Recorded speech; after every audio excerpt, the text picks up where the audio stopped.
نحمده ونصلي على رسوله الكريم اما بعد فاعوذ بالله من الشيطان الرجيم بسم الله الرحمن الرحيم رب اشرح لي صدري ويسر لي امري واحلل عقدة من لساني يفقهوا قولي۔ قرآن پاک میں اللہ سبحانہ وتعالیٰ کا ارشاد ہے وَسَارِعُوا إِلَى مَغْفِرَةٍ مِّن رَّبِّكُمْ وَجَنَّةٍ جنة عرضها السماوات والأرض أعدت للمتقين الذين ينفقون في السراء والضراء والكاظمين الغيظ والعافين عن الناس والله يحب المحسنين۔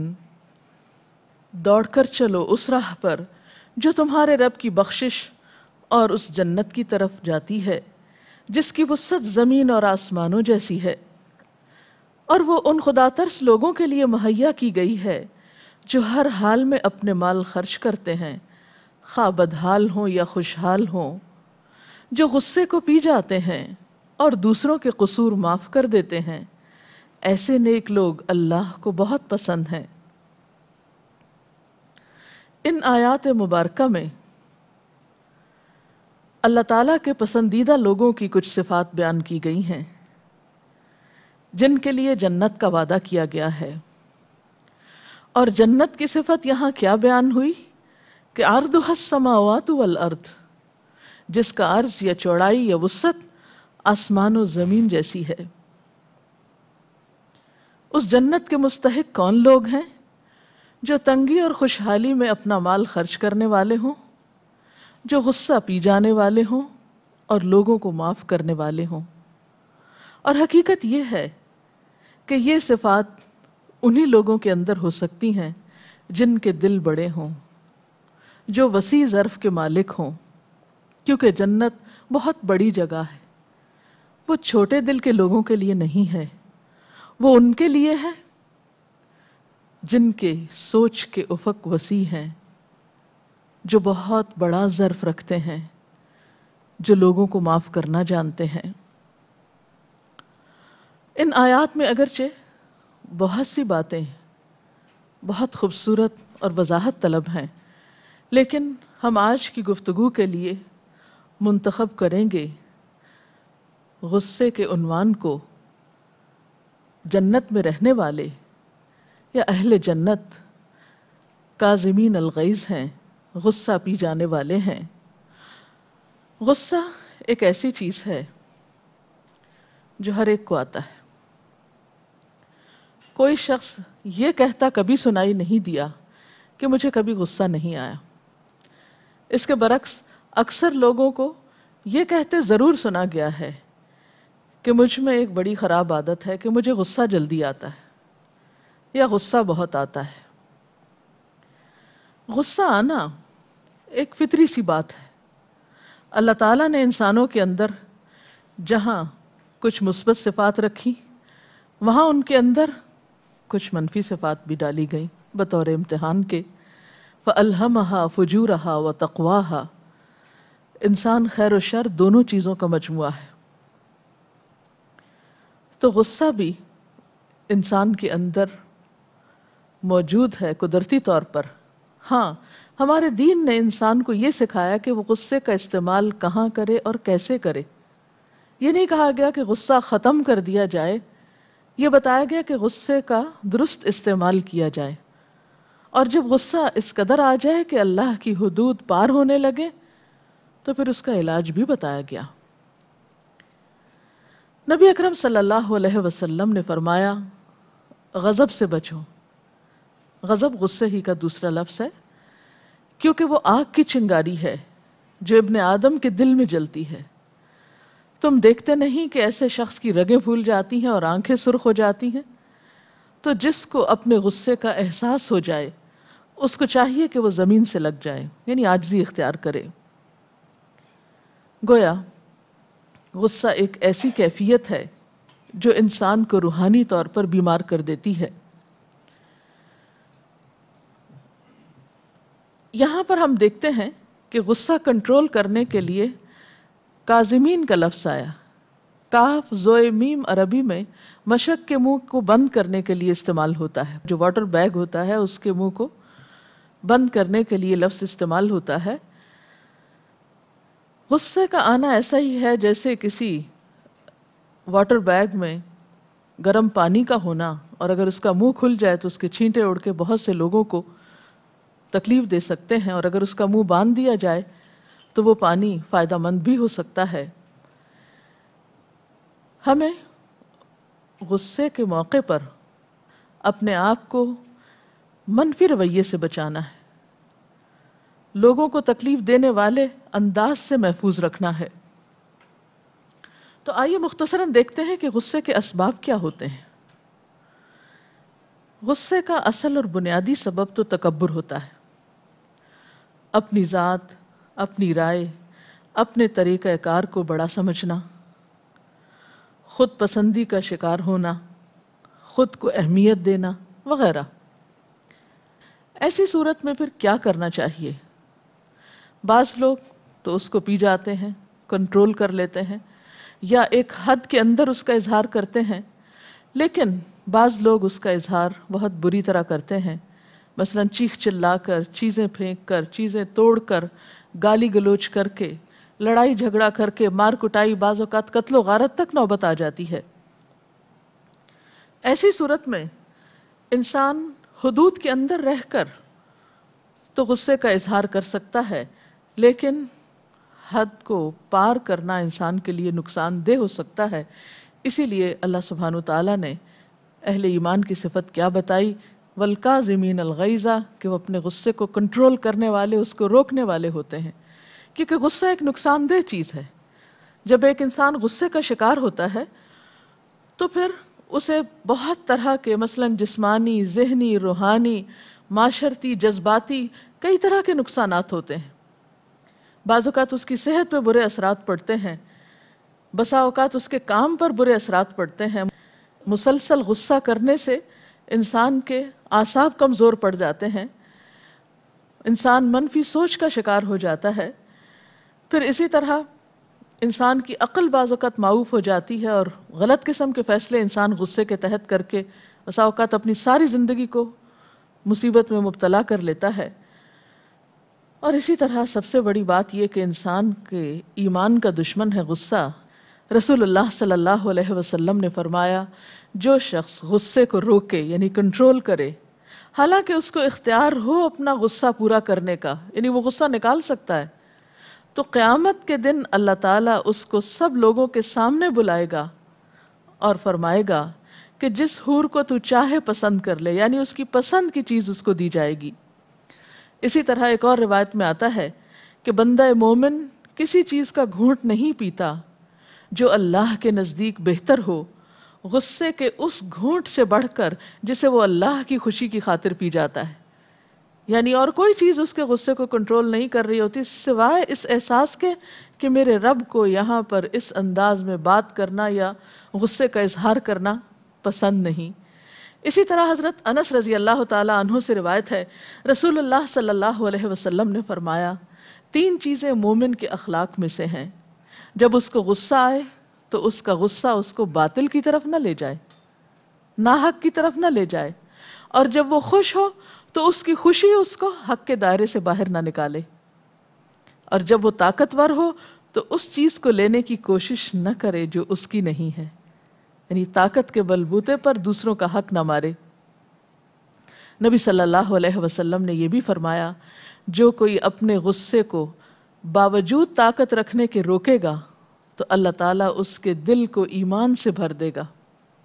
گویا غصہ کنٹرول کرنے والوں کا ایمان اور بڑھتا ہے، اور ناجائز طریقے پر غصے کے اظہار سے ایمان کو شدید نقصان پہنچتا ہے. انسان نیکی اور تقوی کی منزلیں جو بمشکل طے کرتا ہے ایک دم اس میں نیچے آ جاتا ہے.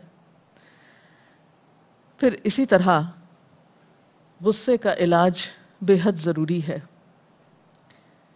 اس میں کچھ چیزیں تو انسان کو خود ہی کرنا ہوتی ہیں، اور کچھ باہر کا ماحول بھی ایک حد تک انسان کو مدد دیتا ہے. اس میں چند چیزیں جو سنت سے پتہ چلتی ہیں وہ آپ کے سامنے بیان کرنا چاہوں گی. پہلی چیز جو ہمیں سکھائی گئی وہ ہے اعوذ باللہ کا پڑھنا، کیونکہ غصہ شیطان کی طرف سے ہوتا ہے۔ انسان جب غصے کی حالت میں اعوذ باللہ من الشیطان الرجیم پڑھتا ہے تو اس کا غصہ زائل ہوتا ہے۔ ایک صحابی نے بیان کیا کہ ہم آپ صلی اللہ علیہ وسلم کے پاس بیٹھے ہوئے تھے، اتنے میں دو لوگوں نے گالی گلوچ کی، آپس میں جھگڑ پڑے۔ ان میں سے ایک نے دوسرے کو سخت غصے میں آ کے گالی دی، اس کا منہ سرخ ہو گیا۔ آپ نے فرمایا مجھ کو ایک کلمہ معلوم ہے، اگر یہ غصے والا شخص اس کو کہے تو غصہ جاتا رہے، اور وہ ہے اعوذ باللہ من الشیطان الرجیم۔ اس سے کیا پتہ چلتا ہے کہ اعوذ باللہ کہنے سے غصہ دور ہو جاتا ہے۔ اسی طرح خاموشی بھی غصے کا علاج ہے۔ نبی صلی اللہ علیہ وسلم نے فرمایا اذا غضب احدکم فلیسکت، جب تم میں سے کسی کو غصہ آئے تو خاموشی اختیار کر لے، چپ ہو جائے، زیادہ بات نہ کرے۔ اسی طرح آپ صلی اللہ علیہ وسلم جب کوئی ناروا بات دیکھتے تھے، ناحق بات دیکھتے تو آپ کو بھی شدید غصہ آتا تھا۔ صحابہ کرام آپ کے چہرے مبارک کو دیکھ کر اندازہ کر لیا کرتے تھے، لیکن آپ خاموشی اختیار کرتے تھے یا پھر صرف حق بات زبان سے کہتے تھے۔ کبھی ایسا نہیں ہوا کہ غصے میں آ کر آپ نے کوئی ناحق بات زبان سے نکالی ہو۔ اسی طرح انسان تھوڑی دیر کے لیے سوچے کہ اس وقت ری ایکشن کتنا اور کس قسم کا ہونا چاہیے، لیکن بات یہ کہ اس وقت انسان کی عموماً عقل ہی معاف ہوتی ہے، سوچنے سمجھنے کا وقت ہی کم ہوتا ہے۔ اس لیے ایک اور علاج یہ بتایا گیا کہ انسان پانی پی لے یا پانی کا استعمال کرے۔ پیاس نہ ہو تو وضو کیا جا سکتا ہے، اگر پھر بھی غصہ دور نہ ہو تو نہایا جا سکتا ہے۔ نبی صلی اللہ علیہ وسلم نے فرمایا غصہ شیطان کی طرف سے ہے، اور شیطان آگ سے پیدا کیا گیا ہے، اور یقیناً آگ پانی سے بجھائی جاتی ہے۔ جب تم میں سے کسی کو غصہ آئے تو اسے چاہیے کہ وضو کر لے۔ تو گویا غصے کے وقت انسان وضو کی جگہ پہ چلا جائے اور اپنے اوپر خوب پانی ڈالے، حتیٰ کہ غصہ دور ہو جائے، تھوڑا رو لے، اپنے سے بات کر لے، اللہ سے دعا کر لے، فریاد کر لے، لیکن لوگوں کے سامنے مجنونانہ حرکتیں کرنے سے بچے۔ اسی طرح اپنے آپ کو کسی ذہنی یا جسمانی کام میں مصروف کیا جا سکتا ہے۔ چیزیں پھینکنے یا توڑنے یا دروازے زور سے مارنے کی بجائے کچھ زیادہ بہتر کام کیے جا سکتے ہیں۔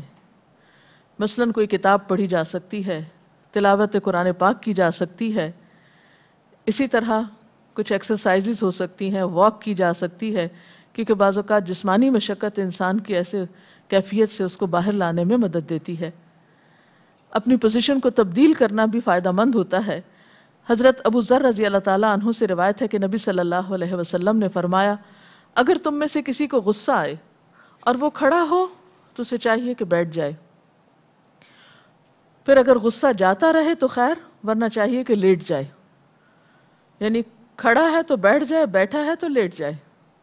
اسی طرح یہ بھی ہو سکتا ہے کہ اگر آپ لیٹے ہوئے ہیں تو اٹھ کے بیٹھ جائیں، بیٹھے ہوئے ہیں تو اٹھ کے چل دیں۔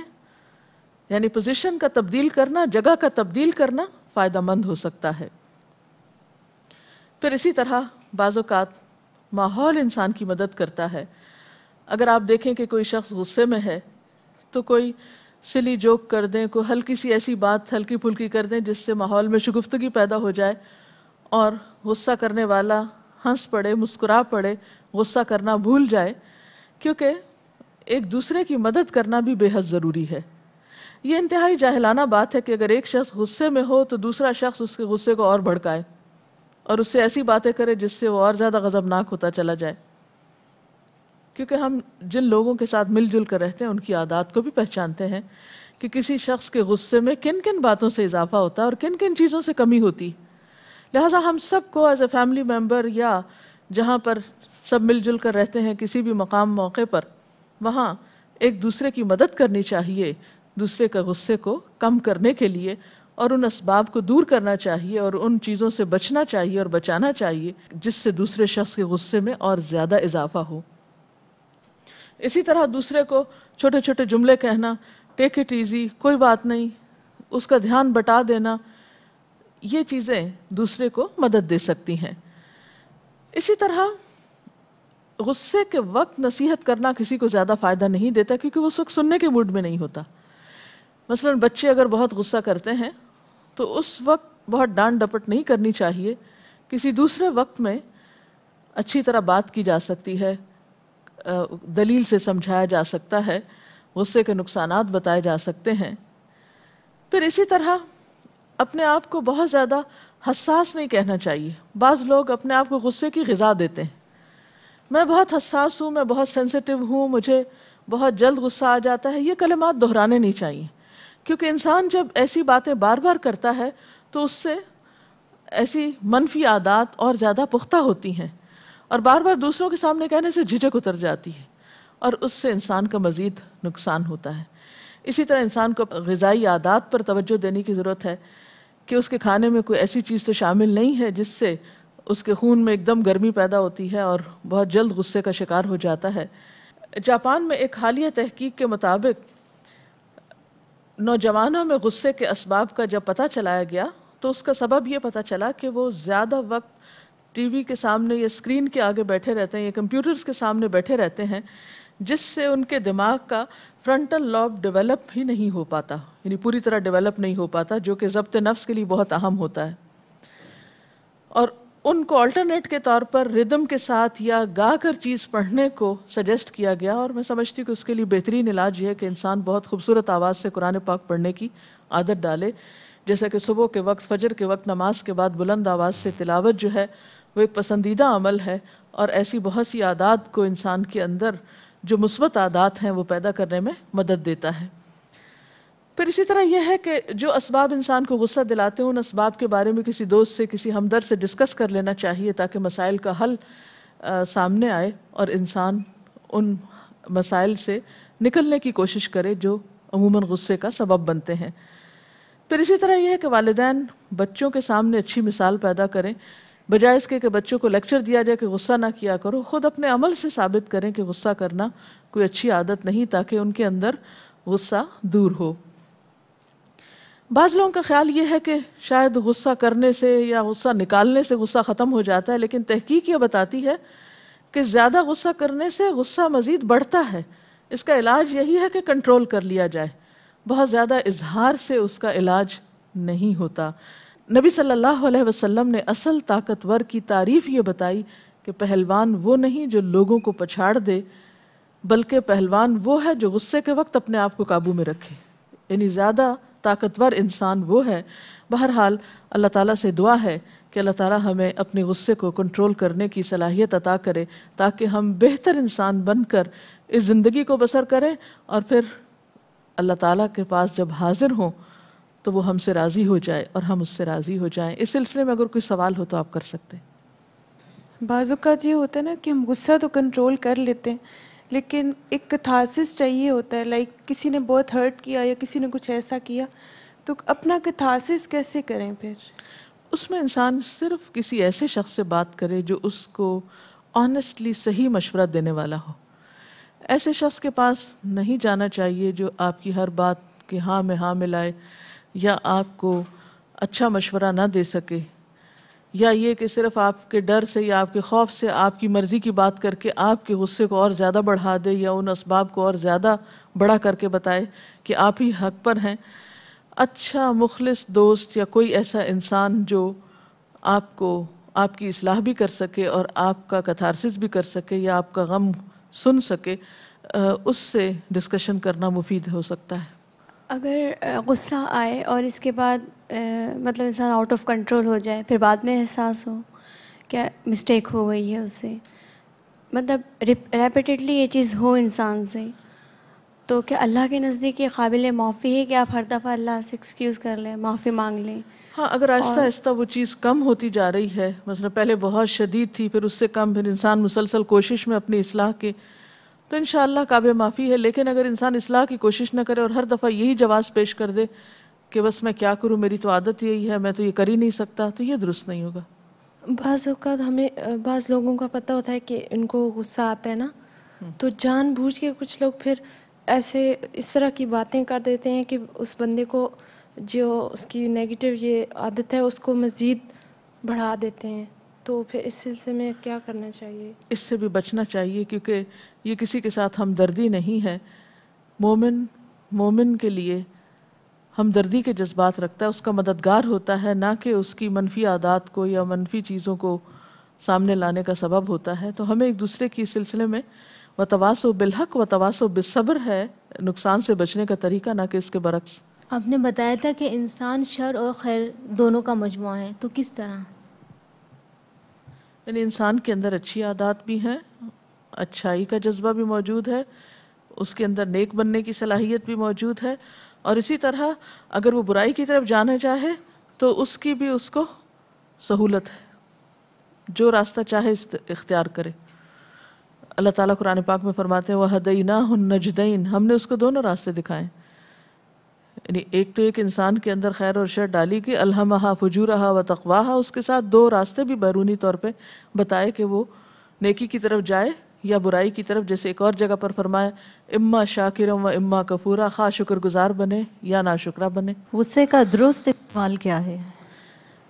غصے کا مثبت استعمال یہ ہو سکتا ہے کہ انسان اپنی ذات کے لیے غصہ نہ کرے بلکہ حق کے لیے غصہ کرے.